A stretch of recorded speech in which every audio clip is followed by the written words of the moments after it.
Keep this one. Hinati ni Deepa. Hindi niya maubos kasi ang dami.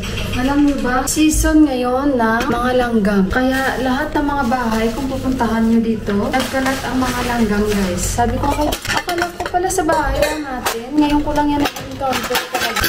Kaya wala naman ganyan. Kahit doon sa bahay ng pinsan ni Deepa, kadami ng langgam, guys. 2 bahay yung pinuntahan namin.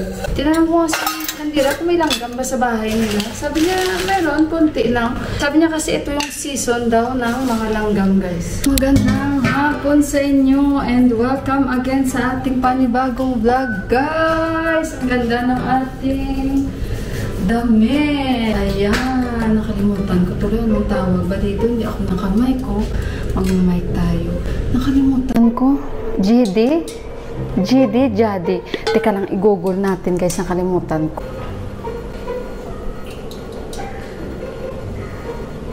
Ang hina ng internet ko dahil, guys, nanalo ang aking team. Ang aking team, parang pagmamayari ko sila. Nanalo ang Spain na team, guys. According to my prediction from the beginning, sila ni Johan at hindi pa kay England sila. Pero magaling din naman talaga ang England, guys. Lahat sila.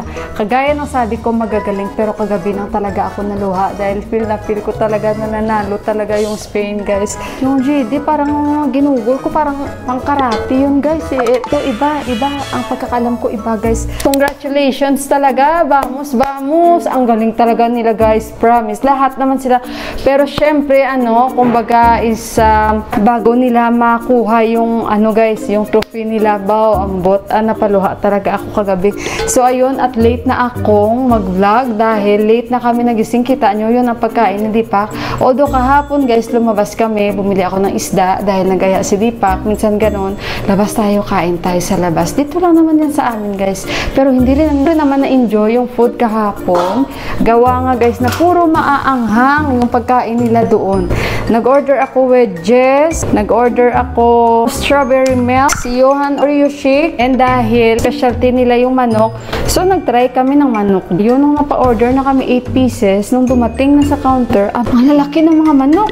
So parang ang sasarap, nung tinikman ni Deepak, sabi ni Deepak, I don't think na makakain mo yan. So alam ko na dahil si tsura pa lang na manok, pero it looks yummy. Mukhang masarap yung manok. Kaso lang maanghang talaga siya, guys, kasi namumula-mula. Mahina ako sa maanghang, guys. Sabi ko, sige, mag-french fries na lang ako. Instead sa french fries, ang in-order ko naman ay wedges. Order kami ng wedges. Nung dineliver naman, pulang-pula yung wedges, hindi ko nakain, guys. So ayun, sabi ni Deepak mag-order. Kasi sabi ko, hindi na. Total, hindi naman ako gutom.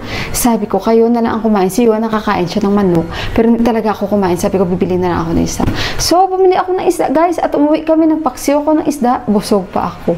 And then, natulog kami mga 3 o'clock ni Yuan. Kawawa si Yuan, guys, pumasok sa school. Medyo antok talaga yun. Pero, tanggap niya na dahil nag-usap kami. Pero bago yan, gagawa na ako ng Spanish bread, guys, para matapos na natin ito, okay? So, guys, antay ko na lang yung dough ko. Ito na yung ating breadcrumbs. Ayan. Yung filling. Ito. Konti lang ang gagawin ko, guys. Since first time ko ito gagawin. Ay, hindi ko pala ito first time gagawin, guys. Kasi before, nakagawa na ako. Long time ago, guys. Siguro mga 2 years ago or 1 year ago. Nabaguhan pa lang kami sa Nepal for good. So, ayan, dahil panalo yung ating Spain na team na pinapaboran. So, hello, guys. So, gold star na ako dito. I-blur ko na lang yan. Pasensya na kayo. Hindi ko pala ito na-close. Ayan, mabuti ako lang dito. Anyway, guys, bloopers talaga ako. Mag-ano na ako, i-check ko na yung dough natin at balikan ko kayo. Hindi lang muna kasi baka hindi ba success itong gagawin natin Spanish bread. Yung niloloko ako ng aking brother-in-law, yung asawa ng ate ko at ate ko, sabi nila, kasi nag-post ako, diba, about sa Spain, sabi nila sa akin, congratulations, Spanish rules. Kaya sabi ko sa ate ko, gagawa na nga ako. Gagawa naman talaga ako ng Spanish bread, guys. Kasi sabi ko, yun ang iba-vlog ko. Gagawa ako ng Spanish bread. Matagal ko na rin gustong gumawa ng Spanish bread. So, kaso lang, tinatamad lang talaga ako, guys. Yun, kagabi talaga, naluha ako. Gawa nga na, alam nyo yun, na parang pag may talagang sinusuportahan kayo, and grabe din kagaling yung kalaban. And magaling din naman talaga guys. Guys, sorry guys ha, kasi ito lang ma-share ko sa inyo. And alauna na talaga ako nagising. And si Johan, ilang oras na din yung tulog niya. Pero kasi ginusto niya rin talagang gusto niyang manood. And halos naman ata lahat nanood, yung mga talagang diehard, na mga mahilig sa football. Ako talaga guys, nagpahilig na talaga ako sa football guys, So kaya ayun, kagabi nung manalo sila, naluha talaga ako guys kasi sabi ko talaga kung manalo man sila or hindi, sila talaga yung team ko. So ayan yung feeling natin guys, kung matry ko na ito at maging success, so at least makagawa na rin tayo next Spanish bread naman. Kaysa bibili kami, hindi talaga masarap ang tinapay dito guys, sa totoo lang. Tsaka hindi nyo rin masasabi na yung paggawa nila is okay. So mix ko lang ito ng maigi. Ang bango niya guys, na talaga siya, ito na talaga yung palaman ng Spanish bread. Guys, malapit na ako matapos. Tignan natin yung aking Spanish bread. Nakikita kasi nakatunganga niya. Basta be patient lang tayo. Parang same din pala pag gumawa ako ng cheese bread. Our hearts beat to the city streets. We began to feel the fire. We rise like tall buildings as the chemicals, they take us higher. The night's young, it has just begun. So ayun guys, di ba minsan pag nagbe-bake tayo, may mga ayaw din tayo. Katulad yan guys, tingnan nyo. Yung mga hugasin, after nating mag-bake, syempre marami tayong mahuhugasan dahil marami tayong mga nagagamit. So yan yung ayaw ko guys. Sandali, ilagay ko muna kayo dyan. Guys, so ayan, yung ating first time na pag-bake ng Spanish bread. Ay medyo, yung iba is nag-crack. Kita nyo yun, diba?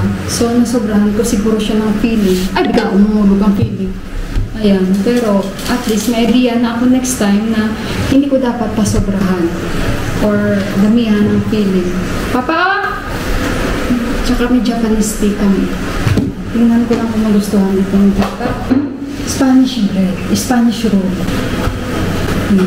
So, itry hindi pa. And mag-Japanese tea kami. Let's try my Spanish rolls. Pero parang nasobrahan ko talaga kasi pumutok siya. You choose na which one for you. Kung hindi pumutok. Huli na. Spanish bread. Spanish roll. How is it? Huh? Sweet? Too much sweet.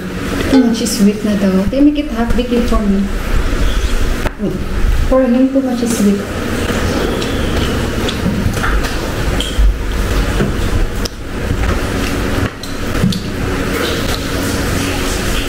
Hindi naman sweet, okay lang.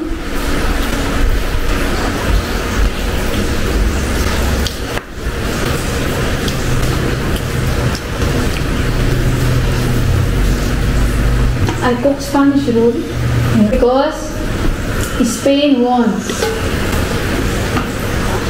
So, we celebrate.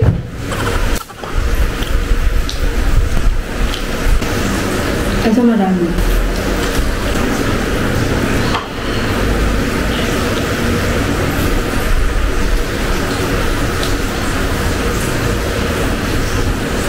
Itong tinapay, pwede siya sa pandesal.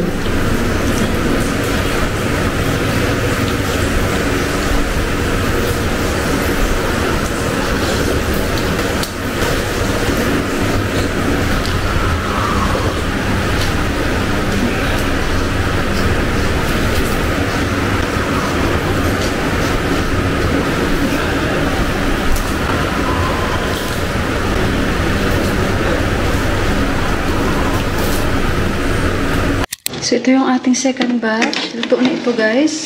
Yung isa lang parang pumutok siya, oh. Ito, oh. Diba, guys?